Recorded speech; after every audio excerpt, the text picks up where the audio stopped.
Second grade, we are going to look at Unit 3, Group 6 this morning, and I'm going to do a sentence from the top of your page in Exercise 1. This is sentence number 2. Let's classify this sentence. A lovely rainbow appeared over our heads. What appeared over our heads? Rainbow. Subject. What is being said about rainbow? Rainbow appeared. Verb. Over. Preposition. Over what? Heads. Object of the preposition. Whose heads? Our heads. Possessive pronoun adjective. What kind of rainbow? Lovely. Adjective. A, article, adjective. Period, statement, declarative sentence. Subject, noun, verb, pattern 1, check. Over our heads, prepositional phrase. Go back, divide the complete subject from the complete predicate. Underline the complete subject once and the complete predicate twice. Circle the nouns. Rainbow and heads. Okay, now that you've finished sentence 2, I want to draw your attention to the chart that is in exercise 2. Now, the reason I chose sentence 2 is because in the direction for exercise 2, it says use sentence 2 to complete the chart below. So let's do it. Here we go. In our chart, it asks for the noun used. Well, it gives us 2 spaces. Let's look back in our sentence. We have circled 2 nouns, so we're going to write them in. You would write in rainbow and heads. Let's go to the next column. What's the noun job? Remember, that's a fancy way of asking, how did you label these words in your sentence? Well, rainbow, you labeled as the subject. So we'll put S there. Heads, you labeled as the object of the preposition. Let's put that there. The next section, singular or plural. Is rainbow singular or plural? I hope you said singular. Is heads singular or plural? Look at the word.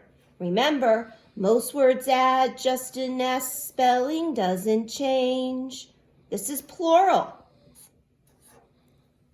All right, at the next section, common or proper. Do you remember what makes a noun a proper noun? If it's capitalized, then it's a proper noun. Are either of these words capitalized? No, they are not. So rainbow is a common noun and heads is a common noun. Moving on, what is the simple subject of the sentence? Well, the simple subject is just one word. It's the actual subject of the sentence. So we write rainbow in here. What's the simple predicate of the sentence? Remember, predicate is just a fancy way of saying, what's the verb? What's the simple verb? You've put a double line under the complete predicate, but what's the simple verb? Just appeared. Okay, you are done with your chart. Before I let you finish the rest of your worksheet, I want to draw your attention to what we're studying new this week, and that's down in Exercise 5. If you look down in Exercise 5, and you can also look at the coloring page I gave you this week with the squirrels on it, it talks about how we must always make sure that the subject of a sentence and the verb of a sentence agree. That's when it sounds right. So we're going to practice that here in exercise 5. I have made an exercise 5 on my big paper so that I can show you what you're going to do. There's several parts. You're always going to read the sentence, and you have a choice about which verb is the correct verb to use. And then we'll talk about how to fill in the chart on the side. So let's look at number 8. The kids is eating ice cream, or the kids are eating ice cream. Which one sounds right to you? I hoped you picked are, so you underline it. Let's check it again. The kids are eating ice cream. Yes, that sounds correct. Now, come over to your chart. We need to now fill this in for number 8. It asks us, well, what's the subject? Okay, let's read it again. The kids are eating ice cream. Who's eating ice cream? Kids. That would be the subject. Write it here. Now, is kids singular or plural? Remember our rule, most words add just an S, spelling doesn't change. So kids is plural. Let's put a P there. Now we need to look at our rules. If you're looking at your coloring page with the squirrel or at the top of exercise 5, you can see the rule numbers. Rule number 1 is a singular subject. Rule number 2 is a plural subject or the subject you. Well, we know from our chart here, we said the subject is plural.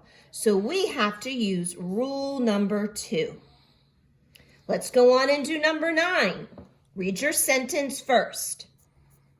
A kid is eating ice cream. A kid are eating ice cream. Which one is the correct verb to go with our subject? I hope you chose is. Underline it. Let's read it again. A kid is eating ice cream. That makes sense. Now go to your chart. We have to fill in the subject. So let's read our sentence and find out what it is. A kid is eating ice cream. Who is eating ice cream? Kid, subject. We write our subject in there. Is the subject singular or plural? I hope you said singular. What rule number do we use for a singular subject? Well, look on your squirrel page or look at the top of exercise 5. Rule 1, a singular subject must use a singular verb form that ends in S, is, was, has, does, or verbs ending with S or ES. Here is our verb, is.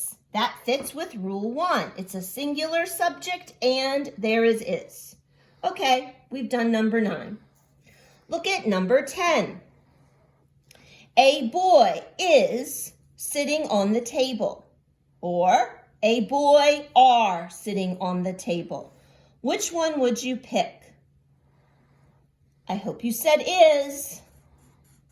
A boy is sitting on the table. Now let's fill in the chart. We have to find the subject. Read it one more time. A boy is sitting on the table. Who is sitting on the table? Boy.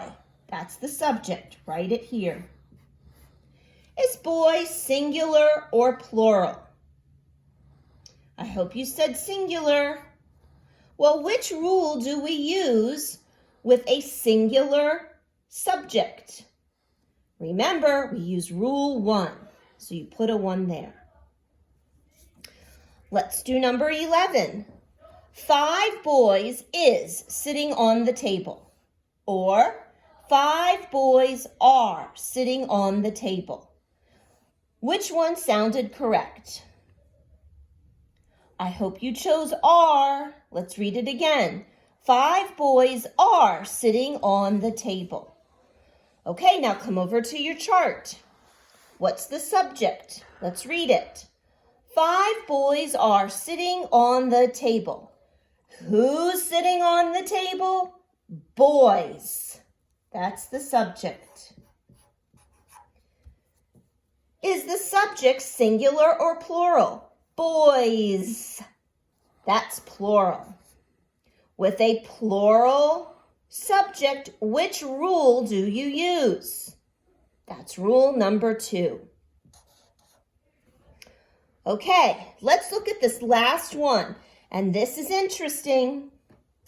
You is sitting on the table. Or you are sitting on the table. Which one sounds better? I hope you said are. You are sitting on the table. All right, come over to your chart. What's the subject of the sentence? You are sitting on the table. Who is sitting on the table? You. The subject is the pronoun you. Now, we need to be very careful here.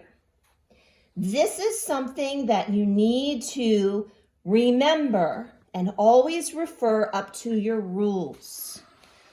Look at rule number 2. A plural subject or the subject you must use a plural verb form. Well, we just had the subject you, so we must put a P there. And that may be something that you don't totally understand, but if you think about it, when you use the word you can be referring to one person or many people.